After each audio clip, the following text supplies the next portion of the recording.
जय श्री कृष्णा। मैं संध्या शर्मा अपनी कथा में सभी हरि भक्तों को आमंत्रित करती हूँ। मुकुंद अपने गुरु से कह रहे हैं, गुरुदेव मुझे हिमालय में जाने की अनुमति दीजिए। वहाँ के अखंड एकांत में मैं ईश्वर से अनवरत आध्यात्म में स्थापित कर सकूँगा। हिमालय में कई लोग रहते हैं, उन्हें कोई ईश्वर अनुभूति नहीं है। जड़ पर्वत की अपेक्षा किसी आत्मज्ञानी से ज्ञान प्राप्त करना ज़्यादा अच्छा है। गुरुदेव के संकेत की गुरु पर्वत नहीं बल्कि वे स्वयं हैं। उपेक्षा कर पुनः मैंने प्रार्थना दोहराई। गुरुदेव ने कोई उत्तर नहीं दिया। मैंने उनके मौन को ही उनकी स्वीकृति मान लिया।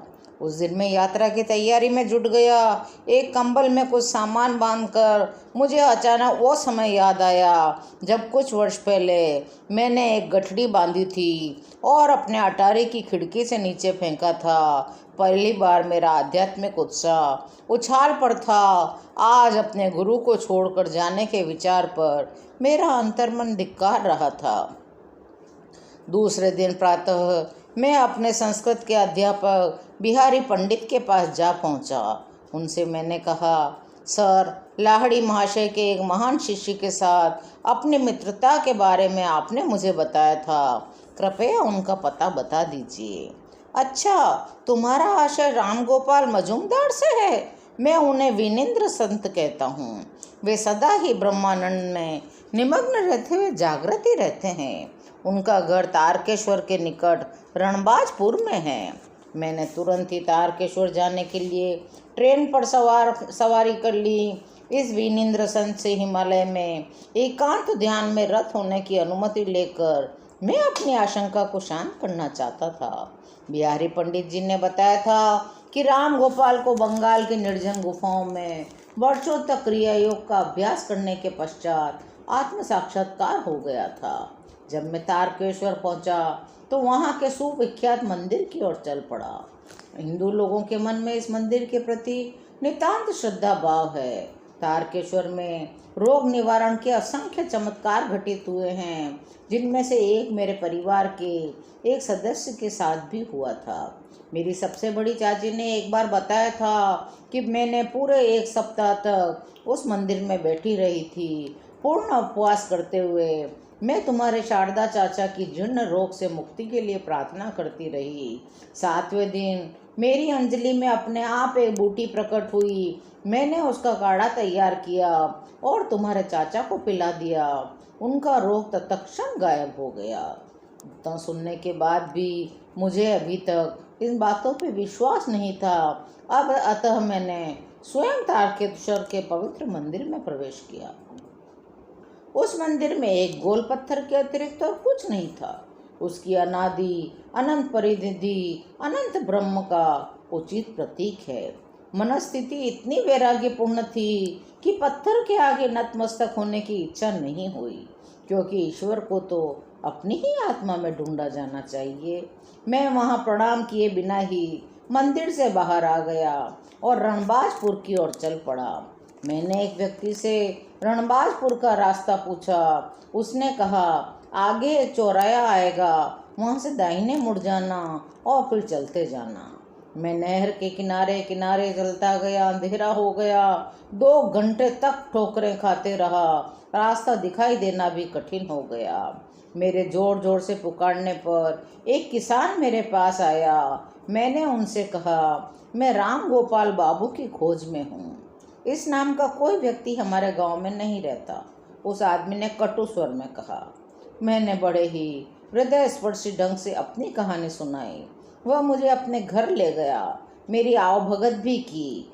फिर बोला, रणबाजपुर तो यहाँ से काफ़ी दूर है। चौराहे पर तुम्हें बाएं मुड़ना चाहिए था, दाहिने नहीं। मैं सोचने लगा, वह पहला आदमी अनभिज्ञ पथिकों के लिए एक निश्चित अभिशाप था। स्वादिष्ट भोजन के बाद एक छोटी सी झोंपड़ी में मैं सोने चला गया। नींद आने का तो प्रश्न ही नहीं था। मैं एकांतवासी योगी राम गोपाल के पास पहुंच जाने के लिए गहरी प्रार्थना करता रहा। जैसे ही उषा की पहली किरण मेरे झोंपड़े के अंदर आई, मैं उठ गया और रणबाजपुर के लिए निकल गया। यदा रास्ते में कोई किसान मिल जाता तो सब यही कहते, रणबाजपुर बस एक ही कोस दूर है। 6 घंटों में सूर्य ने अपनी यात्रा तय कर ली। मुझे लगने लगा मैं रणबाजपुर से सदा के लिए 1 कोस दूर ही रहूँगा। दोपहर भी आधी ढल गई, तब भी मेरा विश्व अंतहीन धान के खेतों में ही सिमट कर रह गया। आकाश से हो रही अग्निवर्षा से बचने का कोई उपाय नहीं था। मैं लगभग चक्कर गिरकर खाने की अवस्था तक पहुंच गया था। एक आदमी अपने पास आते देखा। अब तो मुझे उससे प्रश्न पूछने का भी साहस नहीं था। वह मेरे पास आकर रुक गया। नाटा कद, दुबला पतला शरीर, आंखें बड़ी तेजस्वी।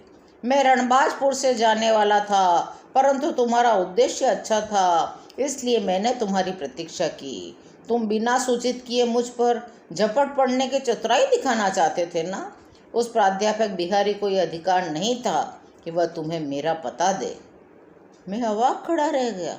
उसने अगला प्रश्न किया, अच्छा बताओ तो, तुम्हारे विचार में भगवान कहाँ है? वह मेरे भीतर और सर्वत्र है, मुकुंद बोले। सर्वव्यापी? हाँ।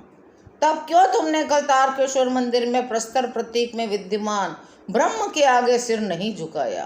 तुम्हारे अभिमान के कारण ही तुम्हें उस पथिक द्वारा, जिसने दाहिने बाहिने के सूक्ष्म भेदों की चिंता ही नहीं की, गलत दिशा निर्देश दिए जाने का दंड मिला, और आज भी तुम्हें काफ़ी मुसीबतें झेलनी पड़ी है। मैं विस्मय विभोर था। अति सामान्य दिखने वाले उस शरीर में सर्वव्यापी दृष्टि छिपी हुई थी। मैं उनकी बात से पूर्णतः सहमत हुआ। उस जलती हुई दोपहर में भी तत्क्षण ताजगी अनुभव करने लगा। भक्त में यह सोचने की प्रवृत्ति होती है कि उसने जो मार्ग अपनाया है वही ईश्वर प्राप्ति का एकमेव मार्ग है। वे आगे कहने लगे, योग जिससे अपने भीतर ही ईश्वर मिल जाता है, निसंशय सर्वोच्च मार्ग है, जैसा कि लाड़ी माशय ने हमें बताया। परंतु भीतर ईश्वर की प्राप्ति हो जाने पर हम शीघ्र ही बाहर भी उसकी अनुभूति करते हैं। तारकेश्वर तथा अन्य स्थानों के पवित्र मंदिरों के प्रति उन्हें आध्यात्मिक शक्ति के केंद्र मानकर जो श्रद्धा भाव लोगों में है वह बिल्कुल सही है। फिर उन्होंने मेरा कंधा थपथपाया और मुझसे बोले, छोटे योगी, मैं देख रहा हूँ तुम अपने गुरु से दूर भाग रहे हो। उनके पास वह सब कुछ है जिसकी तुम्हें आवश्यकता है। तुम्हें उनके पास लौट जाना चाहिए। पर्वत तुम्हारे गुरु नहीं बन सकते।